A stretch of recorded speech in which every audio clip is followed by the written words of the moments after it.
इस बार समाजवादी पार्टी में आप भी आ गए। नहीं, मैं तो एक एज ए किसान हूँ और एज ए किसान ही रहूँगा, लेकिन जो किसान की तरफ को आंख उठाएगा बक्कल तार दिया जाएगा। और वही आज भी तेवर है जो उस दिन थे। क्यों? हमने 13 महीने सड़कों पे तपस्या की है। जब सरकार कहाँ थी? हमारे ऊपर लाठियां बरसाई हैं। जब सरकार कहाँ थी? 55,000 मुकदमे लगे हैं। जब सरकार कहाँ थी? जब लखीमपुर खीरी में हमारे ऊपर गाड़ियां चढ़ा के हमें कुचला गया, तब सरकार कहाँ थी? और आज हमने कह दिया था कि तख्त बदल दें, ताज बदल दें। अरे जो हम किसानों की ना सुने तो हम उसकी सरकार बदल दें।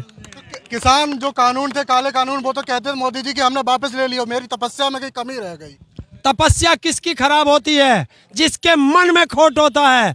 तपस्या किसान की पूरी उतरी है कि पूरे मन से तपस्या कर रहा था बॉर्डर पे और तपस्या करके अपने घर गया है। तो कौन है? पाखंडी लोगों की तपस्या में खोट होता है। कानून तो वापस ले लिए, कहते हमने किसान की आय भी दुगनी कर दी, फसल जो थी। कहाँ करिए बताओ?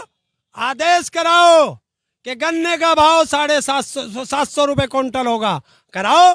किसान का गेहूं आज 4,000 रुपए कुंटल बिकेगा, आज कराओ। 3,800 रुपए उसका धान बिकेगा। कैसे? ऐसे कहने से होती है? कोई लेकर लाओ ना। अब किसान मुंह भाषा पे बात नहीं करेगा। वो गिद्दड़वाड़ा पर्चा जारी कर जिसपे प्रधानमंत्री की मोहर लगी हो। हम तो वो चाहते हैं। अब जो जुमले हैं, ना जुमलों में किसान आएगा, ना जुमलों में नौजवान आएगा, ना जुमलों में माता बहनें आएंगी, ना छोटा व्यापारी आएगा, ना रेडी पटरी वाला आएगा। अब जुमलों पे बात नहीं होगी, लिखतम पे बात होगी। और किसानों के लिए किसान मैदान में कूद चुके हैं। और अब 11 मार्च का योगी जी का टिकट बुक हो चुका है मठ में जाने का। और कह रहे हम 350 सीटों पे फिर आ रहे हैं दोबारा। अरे आ रहे हैं। जिसके अपने घर छोड़ छोड़ के भाग रहे हो वो आएगा। ये सब पहचान लेते हैं। जिस और जवानी चलती है उस और सत्ता का नशा चलता है, और जवानी चल चुकी है समाजवादी की तरफ। अब मुख्यमंत्री वो बनेगा जो किसानों की बात करेगा, जो मजदूरों की बात करेगा, जो माताओं बहनों के सम्मान की बात करेगा, जो गन्ने पे बात करेगा, जो बिजली पे बात करेगा। और 300 यूनिट बिजली फ्री ये होगी, क्योंकि विकास, महंगाई, इस पे कौन बात करेगा? भाजपा तो कहती है सबका साथ सबका विकास, हम तो सभी का विकास करते हैं। कहाँ से कहाँ करा? किसान पे लाठियां क्यों बरसी? अजय टैनी क्यों बराबर में बैठा अभी तक किसानों का हत्यारा? और किसान सबके साथ सबके विकास की बात कहते हैं। सबका एक साथ विनाश और भारत का सत्यानाश, ये मोदी का नारा है। आपको लगता है ताऊ जी जो कहते सही बात है क्या? बिल्कुल सही है। ताऊ ने 13 महीने किसान आंदोलन में देखा है, सब कुछ देखा है। ताऊ वो शख्स है, अफगानिस्तानी, पाकिस्तानी, देशद्रोही, क्या क्या संज्ञा इस किसान को नहीं दी और देश के नौजवानों को इन्होंने आतंकवादी बताया। और वो लोग हैं जो ये कहते थे कि अखिलेश यादव जी, जब किसान अखिलेश यादव जी की रैलियों में जाता है तो ये कहते हैं कि सब गुंडे जाते हैं। अरे अब योगी जी ने बता दिया ना कि 80% बनाम 20%। 20% योगी जी जो अपने गुंडे हैं वो संभाल के रखें। भारत 80% अखिलेश यादव जी के पक्ष में खड़ा है। इसलिए खड़ा है कि किसान को क्या दिया। आपने कहा कि 20%, तो 20% गुंडे हैं क्या अभी? वो तो मानते हैं ना, वो मानते हैं ना। लॉ एंड ऑर्डर की स्थिति एकदम सही हो गई। 20% भारतीय जनता पार्टी के रेशियो निकाल लो विधायकों का। रेशियो टैनी कहाँ है? बहुत नाम लूंगा तो गड़बड़ हो जाएगा। सारे जितने भी माफिया हैं हर डिस्ट्रिक्ट में वो भारतीय जनता पार्टी में है।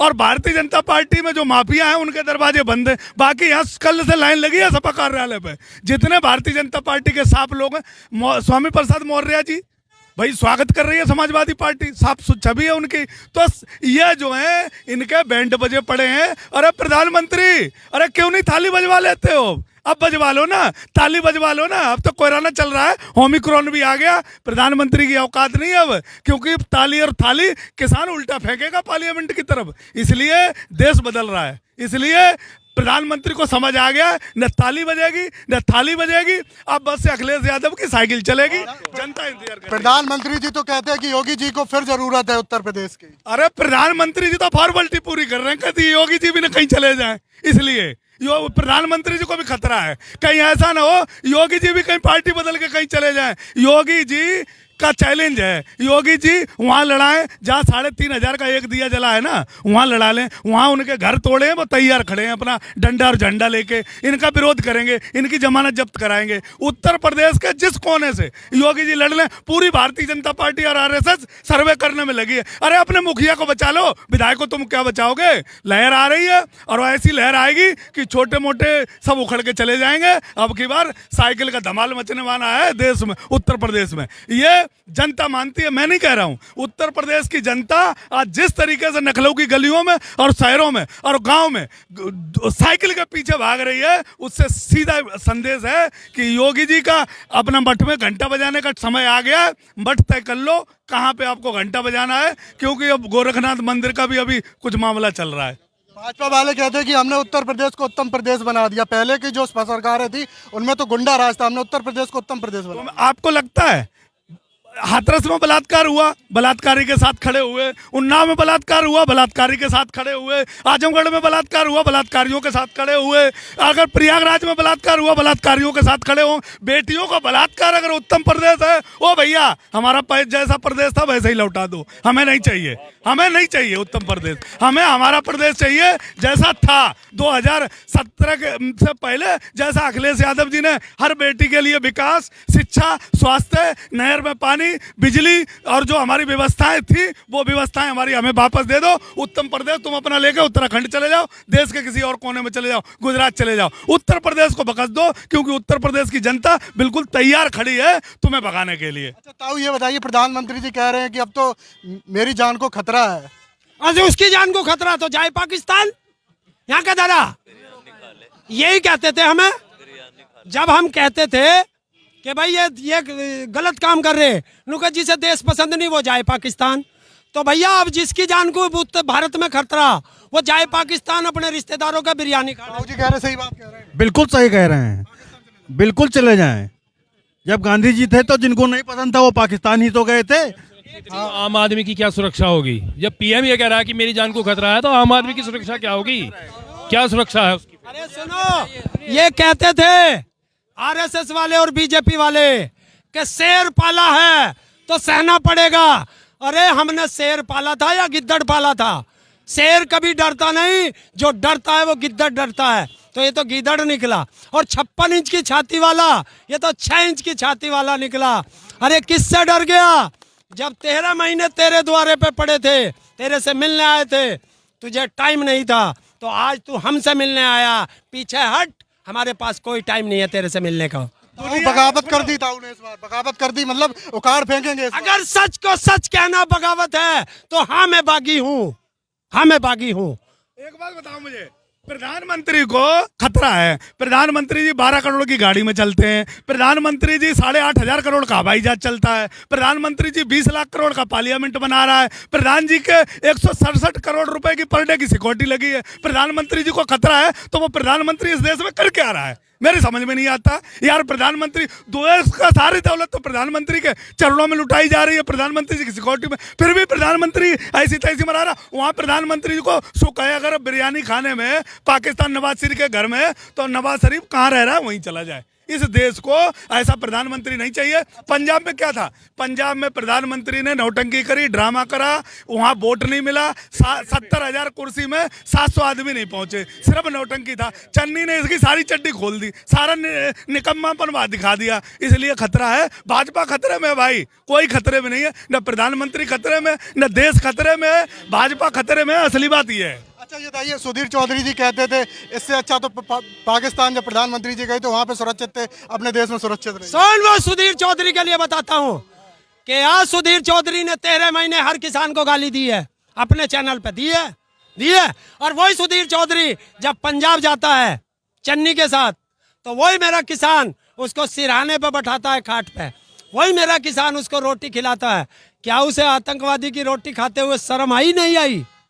अब बोल के दिखाए। और दूसरी चीज, ये बीजेपी और आरएसएस के कहते थे कि देश सुरक्षित हाथों में है। अरे जो प्रधानमंत्री खुद सुरक्षित नहीं है तो उसके हाथ में देश कैसे सुरक्षित होगा? बताए ना, जवाब दे प्रधानमंत्री। आज हम पूछते हैं। और एक चीज और बताए दूं, ना हिंदू खतरे में है, ना मुसलमान खतरे में है, ना सिख खतरे में है, ना मेरा ईसाई खतरे में है। अरे आज तो आरएसएस और बीजेपी वालों ये धर्म का चश्मा उतार के देख लो, आज तो योगी और मोदी की कुर्सी खतरे में है।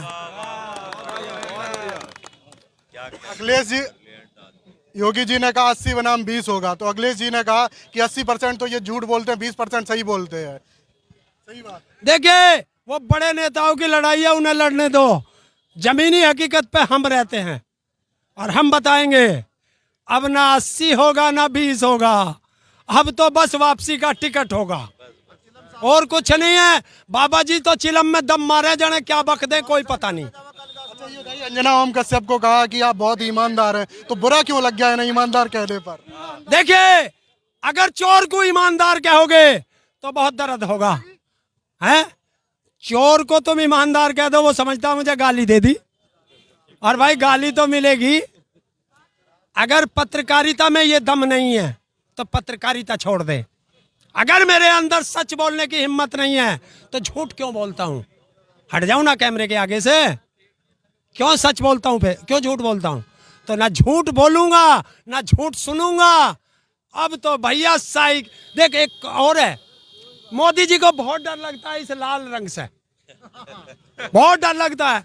अब सारा बीजेपी इस लाल रंग से डर रहा। रेड अलर्ट बताते हैं। और सुन ले, अरे लाली मेरे लाल की चित देखूं तित लाल, और लाली देखन मैं गया, ये तो मैं भी हो गया लाल।